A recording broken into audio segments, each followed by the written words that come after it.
Social મીડિયાનો ઉપયોગ કરતી સગીરાઓ માટે ચોંકાવનારી ઘટના સામે આવી છે। સુરતના ઉમરવાડા વિસ્તારમાં રહેતી સગીરાનો સંપર્ક સોશિયલ મીડિયાના માધ્યમથી 25 વર્ષીય પંકજ સરોજ સાથે થયો હતો। ત્યારબાદ યુવકે પ્રેમ સંબંધની આડમાં સગીરા સાથે અવારનવાર શારીરિક સંબંધ બાંધ્યો અને તે ગર્ભવતી થતાં સમગ્ર મામલો પોલીસ સ્ટેશન સુધી પહોંચ્યો હતો।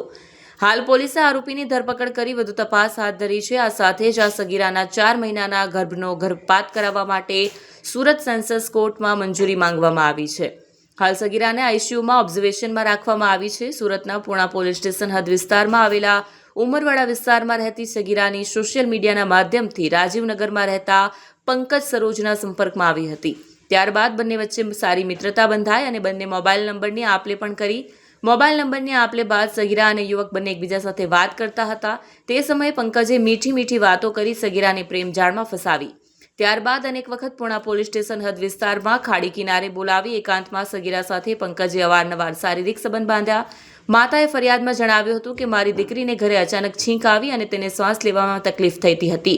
તેને પેટમાં અસહ્ય દુખાવો થતો હતો, જેથી તેને સારવાર માટે હોસ્પિટલ લઈ જતા દુખાવો બંધ થઈ ગયો અને પરત દીકરીને ઘરે લાવ્યા હતા।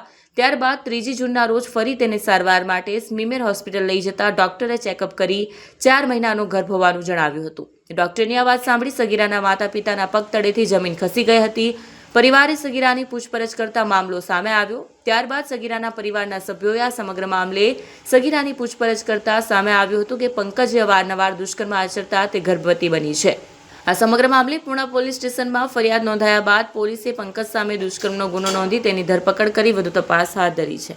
પૂણા પોલીસ સ્ટેશન વિસ્તારની અંદર એક ભોગ બનનાર છે, 15 વર્ષની છે, જેના આ કામના આરોપી છે પંકજ બચ્ચનલાલ સરોજ, જે મૂળ યુપીના રહેવાસી છે અને જે દ્વારા આ ભોગ બનનાર છે ભોગ બનનારને સોશિયલ મીડિયા મારફતે સંપર્કમાં આવી અને ભોગ બનનારને એના મિત્રના તથા નહેર કિનારે ઉપર લઈ જઈ અને એની જોડે અવારનવાર દુષ્કર્મ આચરી ભોગ બનનાર જે સગીર વયની બાળકી છે, બાળકીને ગર્ભવતી બનાવી અને ગર્ભવતી બનાવેલ હોય, જેમાં 2 દિવસ પહેલાં દીકરીને પેટમાં દુખાવો થતાં એના મા બાપ દ્વારા દવાખાને લઈ જતા દવાખાને ડૉક્ટર દ્વારા ચેક કરતાં ખ્યાલ આવે કે આ જે ભોગ બનનાર બાળકી છે એ ગર્ભવતી છે, જે દ્વારા સમગ્ર જે આ ઘટનાક્રમ પોલીસ દ્વારા એને પોલીસના પ્રકાશમાં આવેલો હતો।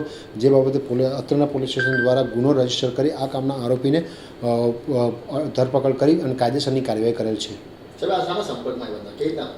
ભોગ બનનાર તથા આરોપીએ ભોગ બનનારને સોશિયલ મીડિયાથી સંપર્કમાં આવી એની જોડે પ્રેમ સંબંધ રાખી અને એની જોડે શારીરિક સંબંધ રાખેલ છે।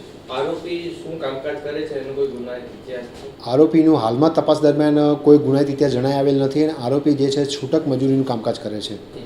તો હાલમાં જે સોશિયલ મીડિયા મારફતે ઘણા લોકો આવી રીતે પોતાનો એક સારો એવો લુકઆઉટ કરી અને પછી નાની તથા ઉંમરલાયક અમુક જે દીકરીઓ પણ ભોગ બનતી હોય તો આની અંદર ખરેખર કોઈ પણ જાણ્યા જોયા વગર કોઈ પણ અનનોન વ્યક્તિના સંપર્કમાં આવવું નહીં અને એને જોડે કોઈ મા બાપને કે બીજા કોઈ પણ એના વાલી વારસના એને પેલા વગર કોઈ ના આવવું એવું પોલીસ તરફથી અમારું સૂચન છે।